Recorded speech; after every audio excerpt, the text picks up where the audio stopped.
Hello everyone. बहुत दिन हो गए, कुछ वीडियोस अपलोड नहीं हो रहे थे। हमेशा दो चार चीज़ें जो होती हैं वो हमेशा आपको परेशान करती हैं। और as a human being, as a person who I am very close to my family.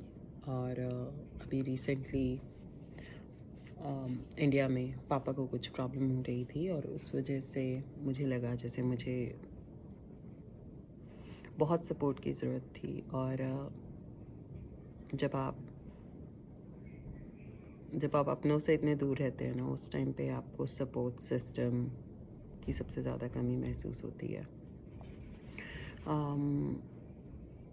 मेरे पापा को अभी फूड ईट करने में प्रॉब्लम हो रही थी, उनको स्वॉलो करने में प्रॉब्लम हो रही थी।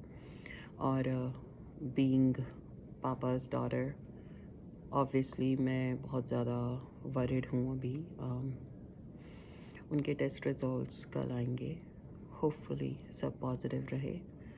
जितना भी प्रेज़ लोगों से मांग सकती हूँ उनके लिए करने के लिए किया है, खुद भी कर रही हूँ, घर में भी सब कर रहे हैं। मैंने कभी मेरे पापा के बारे में ज़्यादा बताया नहीं है, क्योंकि वो अपने आप में ही एक बुक है और उनको जो भी उनके आसपास रहता है सब जानते हैं। और अब तक मैंने जितने भी काइंडेस्ट पर्सन देखे होंगे इस पूरी दुनिया में, शायद उनसे बड़ा मैंने आज तक कोई नहीं देखा। जितना उनके मन में सबके लिए करुणा, दया, वो मैंने आज तक शायद ही किसी में देखी हो। अगर मैं कल ऐसी ही एक बात याद कर रही थी कि कोविड टाइम में जब मैं दुनिया सब घर बैठी थी, हम लोग अपनी ग्रोसरीज वगैरह सब बाहर से मंगवा रहे थे, ड्रॉप ऑफ करवा रहे थे, जा नहीं रहे थे स्टोर्स में। उस टाइम पे पापा सुबह रोज़ खाना बनवा के लेके जाते थे और इंडिविजुअल पैक करा के, ताकि लोगों को पकड़ा सके। और जो भी उनके पास होता था वो डोनेट कराते थे। मतलब वो रास्ते में से केले ले लेते थे, कभी गुड़ ले लेते थे, जो भी होता था वो सब डोनेट करके आते थे। और मैं पापा से लड़ती थी यहाँ से बैठे हुए कि पापा कोविड चल रहा है, आप घर बैठो, बाहर मत जाओ। तो मेरे पापा मुझे कहते थे कि बेटा, अगर सब घर बैठ जाएंगे तो उन लोगों का क्या होगा जो मीलों चल के जा रहे हैं अपने घरों के लिए, और उनके पास छोटे छोटे बच्चे हैं, उनके पास खाने के लिए नहीं है, उनके पास रिसोर्सेज नहीं है। तो पापा की बात बहुत दिल पे लगी थी, क्योंकि एट द एंड इंसान पे जब पड़ती है तो वो अपने बारे में सोचता है। मेरे मामा जो थे, उनकी भी तबीयत ख़राब हो गई थी कोविड के दौरान, उन्हें भी हॉस्पिटलाइज कराना पड़ा था। और उस टाइम में मेरे मामा पापा के पास आए थे कि मुझे हॉस्पिटल लेके चलो, और पापा उन्हें लेके गए थे और वो कोविड से पास आउट हो गए थे। तो पापा हमेशा लोगों के लिए खड़े रहे हैं, हमेशा।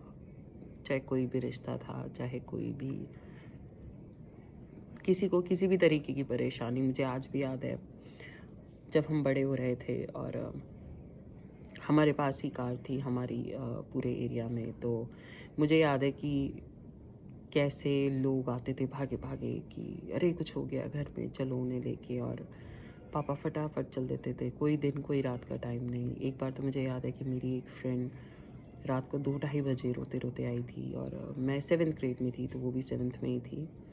और उसने बोला मेरे पापा को कुछ हो गया है, उन्हें लेके चलो। और पापा लेके गए थे उन्हें। एंड बाद में वो इतने ग्रेटफुल थे क्योंकि उनके पापा को हार्ट अटैक आया था, और पापा क्योंकि रात को सही टाइम पे ले जा पाए थे, वो बच पाए थे। और हमेशा पापा ये मुझे बोलते हैं कि भगवान ने हर किसी के लिए काम लिख के भेजा है कि ये काम, ये चीज़ तुम्हें ऐसे करनी है। वो हर चीज़ में ही भगवान की मर्ज़ी ढूंढते हैं। जैसे अभी वो ठीक से खा नहीं पा रहे, लिक्विड डाइट पे चल रहे हैं, तो उसमें भी वो मुझे अभी 2-3 दिन पहले बोलते हैं कि भगवान कह रहा है वो ही खा सकता हूँ, नहीं तो नहीं खा सकता।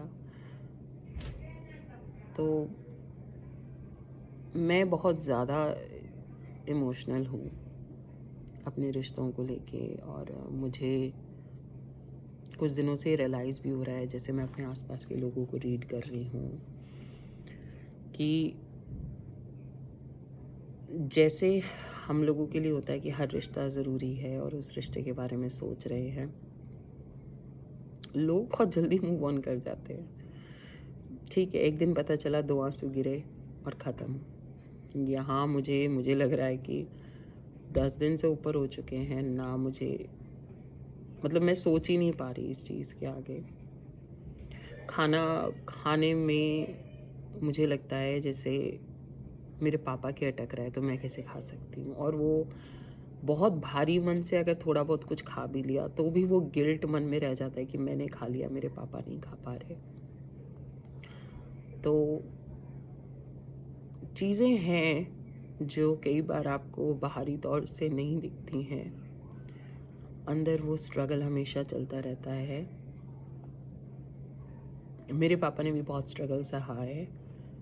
उसी स्ट्रगल की वजह से मैं भी आज यहाँ हूँ। अगर मैं ये कहूँ कि मेरी यूएस तक की जर्नी में पापा ने बहुत बहुत बड़ा पार्ट निभाया है।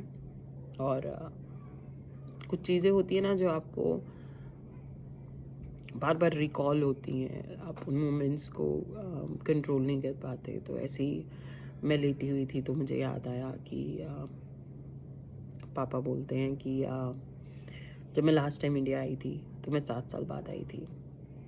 तो पापा मेरे से कहते हैं कि तू 7 साल बाद इंडिया आई है, सोच के रूह कांप जाती है ये कि तुझे 7 साल तक नहीं देखा।